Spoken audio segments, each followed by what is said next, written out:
Hello friends, welcome back to my channel exam point with Pari MCQ and GK.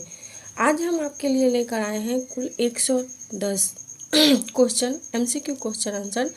इससे आपको क्या फ़ायदा होगा? अगर आप कोई कॉम्पिटिटिव एग्ज़ाम की तैयारी कर रहे हैं जिसमें हिंदी आता है, हिंदी व्याकरण आता है, तो बस आप इसको पूरा देखिए।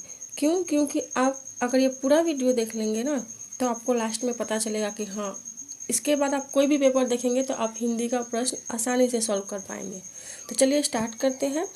पहला है एक गद्यांश है, उस गद्यांश में से कुछ प्रश्न पूछे गए हैं, उसका उत्तर आपको बताना है। चलिए स्टार्ट करते हैं। गद्यांश क्या है? एक पैराग्राफ क्या है कि पेड़ पौधे हमारे जीवन के लिए बहुत उपयोगी है, वे हमें ऑक्सीजन देते हैं सॉरी और वातावरण को शुद्ध रखते हैं। पेड़ों से फल, लकड़ी, औषधीय तथा छाया प्राप्त होती है। आजकल पेड़ों की कटाई तेजी से हो रही है, जिससे पर्यावरण को नुकसान पहुंच रहा है। हमें अधिक से अधिक पेड़ लगाने चाहिए और उनकी रक्षा करनी चाहिए। ये पैराग्राफ पढ़ के हमको क्या पता चला कि पेड़ पौधों से जुड़ी जानकारी दी गई है। चलिए तो स्टार्ट करते हैं। फर्स्ट क्वेश्चन क्या है? पेड़ पौधे हमें क्या देते हैं? तो ऑक्सीजन देते हैं। हमने यहाँ देखा ऑक्सीजन देते हैं।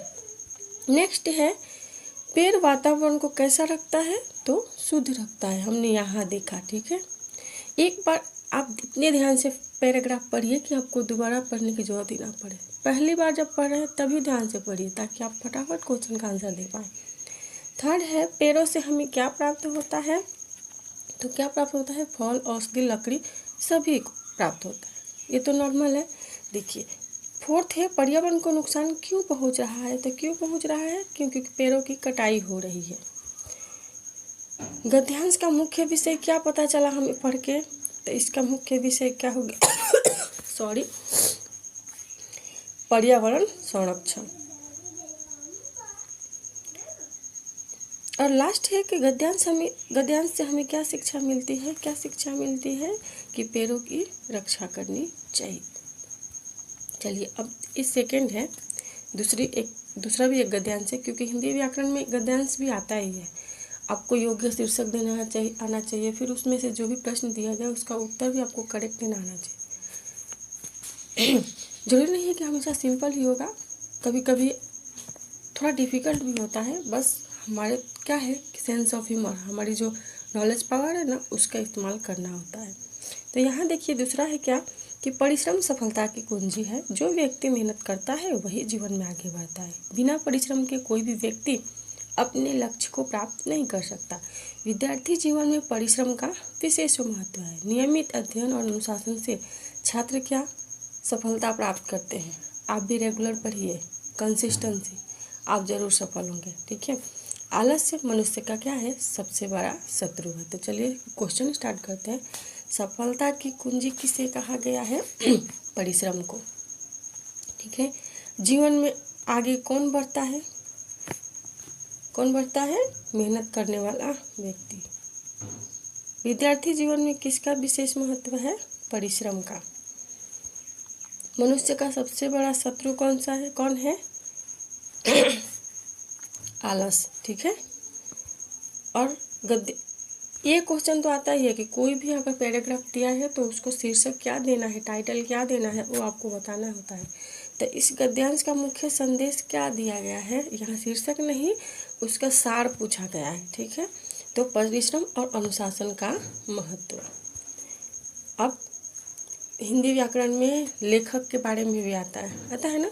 चलिए स्टार्ट करते हैं। हम आपका टाइम बिल्कुल वेस्ट नहीं कर रहे हैं, बस आप मेरे साथ क्वेश्चन का आंसर या मेरे से पहले क्वेश्चन का आंसर कमेंट करते जाइए। अगर आपने तैयारी की है, अगर नहीं की है तो ध्यान से देखिए, ताकि नेक्स्ट टाइम आप जब ये वीडियो देखें तो आप सारे क्वेश्चन का आंसर आप खुद दे पाए। चलिए स्टार्ट करते हैं। रामचरितमानस के रचयिता कौन है? सॉरी, तुलसीदास। ठीक है, सूरसागर की रचना किसने की है? सूरदास जी ने। साकेत महाकाव्य के लेखक कौन है? मैथिली शरण गुप्त। हम आपका टाइम वेस्ट नहीं कर रहे, इसलिए डायरेक्ट क्वेश्चन आंसर ही बता रहे हैं, ताकि आपका फटाफट रिवीजन हो जाए। और रिवीजन अगर आपने नहीं पढ़ा है तो पहले इसको देख लीजिए, या फिर जब आपको आंसर मेरे चैनल पर आपको इससे सारी जानकारी आपको वीडियो में मिल जाएगा, फुल डिस्क्रिप्शन। आप वहाँ से देखिए, फिर आप यहाँ से क्वेश्चन आंसर ट्राई करिए। साकेत महाकाव्य के लेखक कौन है? मैथिली शरण गुप्त। कात्यायनी के रचयिता कौन है? जयशंकर प्रसाद। रश्मि रथी किसकी प्रसिद्ध रचना है? तो किसकी? रामधारी सिंह दिनकर जी का। मधुशाला के लेखक कौन है? हरिवंश राय सॉरी मधुशाला के लेखक कौन है? हरिवंश राय बच्चन। चलिए, कबीर के दोहे किस काल से संबंधित है? तो कबीर के दोहे जो है सॉरी भक्ति काल से संबंधित है। गीतांजलि के रचयिता कौन है? रविन्द्रनाथ टैगोर। और गीतांजलि में से क्या लिया गया है? अपना राष्ट्रगान जो है जन गण मन। उर्वशी किसकी रचना है? रामधारी सिंह दिनकर जी का। यामा काव्य ग्रंथ के रचयिता कौन है? महादेवी वर्मा। झांसी की रानी कविता किसने लिखी है? सुभद्रा कुमारी चौहान। एक भी प्रश्न आप स्किप नहीं कर सकते क्योंकि सारे इम्पोर्टेंट है। कोई भी पेपर खोल के देखिए, ये प्रश्न दिखेगा ही आपको, ठीक है। चलिए, गोदान के लेखक कौन है? मुंशी प्रेमचंद। भारत भारती किसकी रचना है? मैथिली शरण गुप्त जी की। परिमल के रचयिता कौन है? सूर्यकांत त्रिपाठी, जिनको निराला भी कहते हैं। पल्लव काव्य संग्रह किसका है? सुमित्रानंदन पंत का। भाषा की सबसे छोटी इकाई को क्या कहते हैं? वर्ण कहते हैं। उससे ही शब्द बनता है, ठीक है। हिंदी वर्णमाला में कुल कितने वर्ण होते हैं? 52, ठीक है। हिंदी वर्णमाला में कुल कितने भेद होते हैं? तो 2। कौन से? स्वर और व्यंजन। वर्णमाला के मुख्य 2 भेद कौन से हैं? स्वर और व्यंजन। हमने अभी बताया आपको, इसलिए बोल रहे हैं ये। और हम टाइम वेस्ट नहीं कर रहे हैं। देखिए, सिर्फ क्वेश्चन आंसर ही करा रहा है। आप ये पूरा कर लेंगे, समझिए आपका हिंदी कंप्लीट हो गया, ठीक है। तो ध्यान से लास्ट तक देखते जाइए। जिन वर्णों का उच्चारण बिना किसी अन्य वर्ण की सहायता से होता है उसे क्या कहते हैं? स्वर कहते हैं, ठीक है। जिसमें किसी और वर्ण की जरूरत नहीं पड़ती है। हिंदी में स्वरों की संख्या कितनी है? तो 11 है। कुल वर्णों की संख्या 52 है। स्वरों की संख्या कितनी है? 11 है। व्यंजनों की संख्या कितनी है? 33। अ कौन सा स्वर है? अब ये जो अ दिया है वो कौन सा स्वर है? तो ह्रस्व स्वर है, ठीक है। ह्रस्व स्वर है।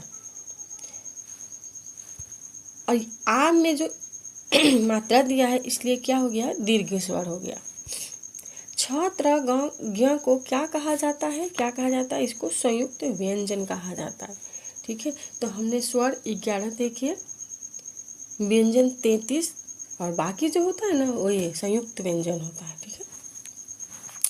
क वर्ग का उच्चारण स्थान कहाँ से होता है? तो क से कंठ याद रखिए, फिर आपको परीक्षा में याद रखने की जरूरत नहीं पड़ेगी। च वर्ग जो है ना, च छ ज झ, इसका क्या होता है? तालु होता है। इसको मैंने ट्रिक से याद रखा था, चाल ताल, मतलब च से चाल, और च वर्ग क्या आता है? तालु में आता है। ऐसे आप भी याद रख सकते हैं। ट वर्ग का क्या आएगा? मूर्धन, ठीक है। क्या आएगा? मुर्दा, मूर्धन। जैसे इसको क्या बोलते हैं? मूर्खों की टोली। ऐसे मुंह से आप याद रख सकते हैं, मूर्खों की टोली, ट वर्ग, ठीक है। नेक्स्ट, प वर्ग का उच्चारण क्या होता है? प, तो ओष्ठ पर, इसलिए आप याद रखेंगे ओष्ठ, है ना। पर, ओष्ठ पर नहीं बोलते हैं, ओठ पर कुछ है तो ओष्ठ पर, ऐसे आप ट्रिक से याद रखिए ओष्ठ वर्ग का। अनुस्वर का चिन्ह इसमें से किसको कहते हैं? इतना इजी क्वेश्चन भी आता है, लेकिन आप लोग क्या बोलते हैं कि इजी करते करते इसको इग्नोर कर देते हैं और बाद में एग्जाम में फिर आप कंफ्यूज हो जाते हैं, ठीक है। तो इसमें से अनुस्वर का चिन्ह है ये।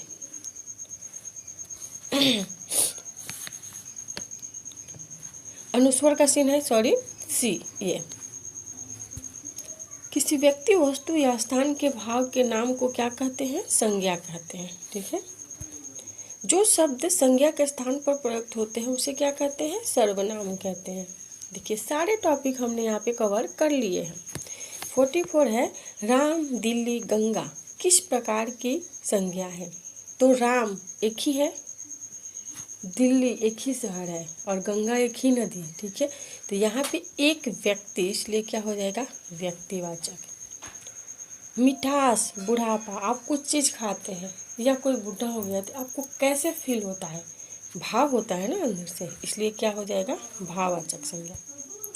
लड़का, पुस्तक, शहर, किस प्रकार की संज्ञा है, तो लड़का, पुस्तक, एक किसी एक लड़के की बात नहीं की गई है, किसी एक पुस्तक की नहीं, इसलिए ये हो गया आपका जातिवाचक, ठीक है। सोना, चांदी, पानी, ये सब क्या है, द्रव्य है, इसलिए द्रव्यवाचक संज्ञा। सेना, झुंड, सभा, किस प्रकार की संज्ञा है तो ये सब भीड़, इसलिए क्या हो गया, समूहवाचक। मैं, हम, तुम किस प्रकार का शब्द है, तो ये सर्वनाम है, ठीक है, हमने शुरू में ही लिखा।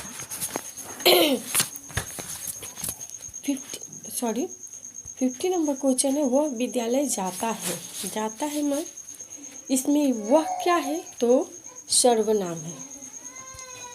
जो और कौन किस प्रकार के सर्वनाम है, तो जो और कौन, कौन से क्या होता है, प्रश्न पूछा जाता है कि वह कौन है, मतलब आपने प्रश्न पूछा, इसलिए इस क्या हो जाएगा, प्रश्नवाचक। अपना किस प्रकार का सर्वनाम है, तो निजवाचक, अपना मतलब निजी, मेरा, ऐसे, इसलिए निजवाचक। वह या यह किस प्रकार के सर्वनाम है, तो ये संकेत बताते हैं ना, तो वह, यह चीज़ मेरी है, यह मतलब संकेत बता रहे हैं, इसलिए क्या होगा, करेक्ट आंसर संकेतवाचक। मैं कौन सा पुरुष है, तो मैं हमेशा उत्तम होता है, ठीक है, ध्यान दीजिए। और जो तुम जो है वो मध्यम पुरुष है, क्यों, क्योंकि हम खुद को पहले महत्व, इसलिए मैं जो है उत्तम पुरुष है। छुपा, वो कौन, वह जो वह शब्द है वो कौन सा पुरुष है, तो वो अन्य है मैं उत्तम, ठीक है, और तुम मध्यम, और वह जो है वो अन्य पुरुष हो गया। कविता की रचना में वर्णों या मात्राओं के नियमानुसार विन्यास को क्या कहते हैं, उसे हम छंद कहते हैं, ठीक है। जब भी हम छंद की बात करेंगे तो वहाँ पर मात्रा कितनी है, वर्ण कितने हैं, सब कुछ ध्यान में देना पड़ता है, इसलिए क्या बोलते हैं उसको, छंद बोलते हैं। छंद के मुख्य कितने भेद हैं, 2 भेद है, वार्णिक छंद और मात्रिक छंद। छंद के मुख्य 2 भेद हैं, वार्णिक और मात्रिक। हमने अभी आपको बताया, जिस छंद की रचना की वर्णों की संख्या के आधार पर होती है, मतलब क्या बोल रहा है कि जिस छंद की रचना जो है ना वर्णों की संख्या के आधार पर होती है उसे वर्णिक छंद बोलते हैं, इसमें वर्ण महान है, ठीक है। और जिस छंद की रचना मात्राओं के आधार पर होती है उसे मात्रिक छंद कहते हैं। नेक्स्ट देखिए, दोहा छंद में कुल कितनी मात्राएं होती है, ये क्वेश्चन भी आते हैं, कभी दोहा आता है, कभी सोठा आता है, कभी चौपाई आता है। आपको याद रखनी है कि दोहा में कितनी मात्राएं होती है, सोठा में कितनी होती है, ठीक है। तो चलिए देखते हैं इसका आंसर क्या होगा 48। दोहा छंद के प्रथम और तृतीय चरण में कितनी मात्राएं होती है, तो 13 की मात्राएं होती है। दोहा छंद के द्वितीय चरण और चतुर्थ चरण में, द्वितीय चरण और चतुर्थ चरण की, तो जैसे कि मान लीजिए कि यहाँ पे एक लाइन है और यहाँ पे कॉमा है, यहाँ पे कॉमा, तो ये हो गया प्रथम चरण, द्वितीय चरण, तृतीय चरण और चौथ चरण। तो इसमें और इसमें बोल रहा है द्वितीय और चतुर्थ चरण में दोहा में कितनी मात्राएं होती है, तो वो कितनी होती है आपका 11, ठीक है, 11 यहाँ पे और 11 यहाँ पे। चौपाई छंद के प्रत्येक चरण में कितनी मात्राएं होती है, कितनी होती है, 16 होती है प्रत्येक चरण में, मतलब 4 चरण होते हैं, 16 मात्राएं होती है। रोला छंद के प्रत्येक चरण में कितनी मात्राएं होती है, 24। कविता में लय उत्पन्न करने वाला तत्व क्या कहलाता है, छंद कहलाता है, ठीक है। मात्रा किसे कहते हैं, तो उच्चारण में लगने वाला समय उसको मात्रा बोलते हैं। ह्रस्व स्वर की मात्रा कितनी मानी जाती है, 1, ह्रस्वई में 1 मानी जाती है और दीर्घई का 2 माना जाता है, ठीक है। दीर्घ स्वर की मात्रा कितनी मानी जाती है, 2। अब ये देखिए, शब्द और अर्थ की शोभा बढ़ाने वाले तत्वों को क्या कहते हैं? अलंकार कहते हैं। ठीक है, जहाँ सा, सी, सम आदि शब्दों द्वारा तुलना की जाए, किसी से तुलना की जाए तो कौन सा अलंकार होगा? उपमा। हम बोलते हैं ना, उसकी उपमा दी गई है ना, उससे बराबरी कर रहा है, तुलना कर रहा है। मुख चंद्रमा के समान सुंदर है, इसमें कौन सा अलंकार है? तो इसमें क्या बोल रहा है? चंद्रमा से तुलना की गई है, मुख का से आया ना, तुलना की गई तो उपमा दी गई है, उपमा अलंकार। एक ही वर्ण की बार बार आवृत्ति होने पर कौन सा अलंकार होता है? तो एक ही वर्ण बार बार आए ना तो अनुप्रास अलंकार होता है। ठीक है, जहाँ उपमेय में उपमान का अभेद आरोप हो वहाँ कौन सा अलंकार होता है? तो वहाँ आपका रूपक अलंकार होता है। उसकी आंखें कमल है, इसमें कौन सा अलंकार है? तो बी। देखिए, उसकी आंखें कमल है, ऐसा नहीं कि कमल जैसा है, वैसा होता तो उपमा हो गया, लेकिन डायरेक्ट बोलते उसकी आंखें कमल है। कमल है मतलब रूपक, उसकी बढ़ाई की गई है। ठीक है, एक ही शब्द के अलग अलग अर्थों के प्रयोग को क्या कहते हैं? ठीक है, ये क्वेश्चन भी इम्पोर्टेंट है, तो इसका आएगा श्लेष। श्लेष अलंकार का। ठीक है, कनक कनक ते 100 गुनी में कौन सा अलंकार है? तो इसमें कौन सा अलंकार है? श्लेष अलंकार है। जहाँ किसी बात को बहुत बढ़ा चढ़ाकर कहा जाए वह कौन सा अलंकार होता है? वो अतिशयोक्ति। बोलते हैं ना, उसने अति कर दी। अति कर दी मतलब बहुत ज़्यादा बढ़ा चढ़ाकर बोलते है ना, तो अतिशयोक्ति। जहाँ संभावना व्यक्त की जाए वहाँ कौन सा अलंकार होता है? तो वहाँ होता है आपका उत्प्रेक्षा अलंकार। हमेशा याद रखिए, अगर संभावना व्यक्त किया जा रहा है तो उत्प्रेक्षा अलंकार है। अर्थ अलंकार का शब्द किस संबंध किससे होता है? तो वो होता है अर्थ अलंकार का अर्थ से होता है। ठीक है, राम और श्याम में कौन सा समास है? राम और श्याम, देखिए ध्यान से, क्या बोला है? दो है ना, और दोनों का क्या है? कीमत बराबर। जितना राम का इम्पोर्टेंट है उतना श्याम का भी। ठीक है, तो इसलिए क्या हो गया? द्वंद्व समास। और द्विगु कब आता है? जब नंबर आता है 1 2 3 4 ऐसे। जो पढ़ा लिखा ना हो इसके लिए एक शब्द बताइए। जो पढ़ा लिखा ना हो उसे हम क्या कह सकते हैं? अशिक्षित। ठीक है, क्योंकि बाकी सब जो है शिक्षित, ज्ञानी और विद्वान हो तो पढ़े लिखे को बोलते हैं। बालक खेल रहा है, इसमें बालक क्या है? क्या है? इजी क्वेश्चन है, लेकिन ये भी एग्जाम में आया हुआ है, इसलिए हमने आपको बोला कि अगर आप ध्यान से देखेंगे तो आपका हिंदी का रिवीजन यहीं पे हो जाएगा। 84 में आएगा सी। मीठा शब्द का विलोम क्या होगा? मीठा विलोम का मतलब होता है उल्टा। ठीक है, तो मीठा का तीखा होगा, कौरवा होगा, तीखा नहीं होगा। ठीक है, पुस्तक पढ़ना में कौन सी प्रक्रिया हो रही है? पुस्तक पढ़ना अच्छी बात है, इसलिए क्या हो रही है? सकर्मक प्रक्रिया हो रही है। ठीक है, जिसका कोई शत्रु ना हो उसे अजात शत्रु कहते हैं। राजा का पुत्र में कौन सा कारक है? राजा का पुत्र क्या बताया गया है? दोनों के बीच संबंध बताया गया है, तो संबंध कारक। जल में रहने वाले के लिए एक शब्द बताइए। जलचर, सिंपल है। महात्मा शब्द में कौन सा समास है? महात्मा शब्द में कौन सा समास है? कर्मधारय। कोई महात्मा, महान आत्मा कैसे बनता है? अपने कर्म से, इसलिए वो कर्मधारय समास है। घर का भेदी लंका ढाए, इसका मतलब क्या होता है? अपना व्यक्ति ही नुकसान पहुंचाता है। कृपा शब्द का पर्यायवाची, पर्यायवाची का मतलब समानार्थी। ठीक है, उसके जैसा, तो क्या हो जाएगा? दया। अत्याधिक वर्षा के लिए एक शब्द। अत्याधिक मतलब अति, अत्याधिक मतलब अतिवृष्टि। मैंने पत्र लिखा, इसमें पत्र कौन सा कारक है? बी, कर्म कारक है। ठीक है, विद्यालय शब्द का छंदी विच्छेद सही बताइए, क्या आएगा? विद्या प्लस आलय।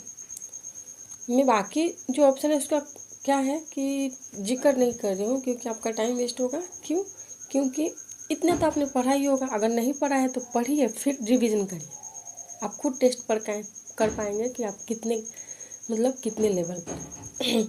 जो कभी ना मरे उसके लिए एक शब्द क्या होगा, तो अमर। जो कभी नहीं मरता उसको अमर हो जाता है। मतलब विद्यार्थी शब्द में कौन सा प्रत्यय है।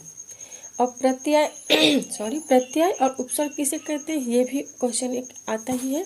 देखिए, जो शब्द के बाद में लगता है उसको हम बोलते हैं प्रत्यय। मतलब कि यहाँ पे विद्यार्थी, तो जो अर्थी है वो कहाँ लगा है, अंत में। मतलब प्रत्यय शब्द के अंत में लगता है, ठीक है। और मैं कल और जो उपसर्ग है ना वो शब्द के स्टार्टिंग में लगता है। तो यहाँ पे प्रत्यय पूछा गया है तो क्या आएगा, अर्थी। विद्यार्थी में अर्थी प्रत्यय लगा है। मैं कल बाजार जाऊंगा, यह कौन सा काल है, तो ये कल जाऊंगा मतलब भविष्य में जाऊंगा, भविष्य का। अंधों में काना राजा, इसका क्या मतलब हुआ, इसका मीनिंग हुआ कि कम योग्य लोगों में थोड़ा योग्य व्यक्ति भी क्या होता है, सर्वश्रेष्ठ माना जाता है। पुस्तक शब्द का बहुवचन क्या होगा, पुस्तक शब्द का बहुवचन क्या होगा, पुस्तकें। कमल का पर्यायवाची शब्द बताइए, तो बादल, दीपक, सागर तो नहीं आएगा, पंकज बोलते हैं कमल को। नर प्लस इस का संधि रूप क्या होगा, क्या हो आपका होगा नरेश। कभी कभी इसका संधि विच्छेद पूछ देगा तो आपको ये याद, दोनों याद रखना है, ठीक। हाथ पाँव फूलना, मुहावरे का अर्थ क्या है, क्या है, डर जाना, ठीक है। बोलते हैं ना मेरे हाथ पाँव फूल रहे हैं। जो शब्दांश शब्द के पहले लगकर उसके अर्थ में परिवर्तन करते हैं उसे क्या कहते हैं, जो पहले लगता है उसे उपसर्ग कहते हैं, जो बाद में लगता है उसे प्रत्यय कहते हैं। यहाँ पे क्या पूछा गया है, पहले लगना तो उपसर्ग आएगा। जो शब्दांश शब्द के अंत में जुड़कर नया शब्द बनाए उसे क्या कहते हैं, तो उसे हम क्या कहते हैं, अभी हमने बताया प्रत्यय कहते हैं। और अधर्म शब्द में कौन सा उपसर्ग है, तो इसमें है अ। उपसर्ग कहाँ लगता है, स्टार्टिंग में। विद्यालय शब्द में कौन सा प्रत्यय है, प्रत्यय कहाँ लगता है, अंत में। तो विद्यालय में कौन सा है, आलय, ठीक है। मिठास शब्द में कौन सा प्रत्यय है, तो मिठास प्रत्यय पूछा है लास्ट में, तो आस शब्द है, ठीक है। सज्जन शब्द में कौन सा उपसर्ग है, तो सज्जन शब्द में है उपसर्ग मतलब पहले लगा है तो आपका सत्य हो जाएगा, ठीक है। निर्दोष शब्द में कौन सा उपसर्ग है, निर्दोष में उपसर्ग पहले आएगा तो नीर होगा आपका, ठीक है। और एक सरप्राइज क्वेश्चन आपके लिए है कि भलाई शब्द में कौन सा प्रत्यय है, प्रत्यय या उपसर्ग का तो मैंने लगभग 10 क्वेश्चन करा दिए। तो एक का जवाब आप लोग आंसर कमेंट बॉक्स में दीजिए। और अगर हमारी कोशिश अच्छी लगी हो तो एक प्यारा सा लाइक करिए, नए हैं चैनल पर तो सब्सक्राइब करिए, एक प्यारा सा कमेंट करिए।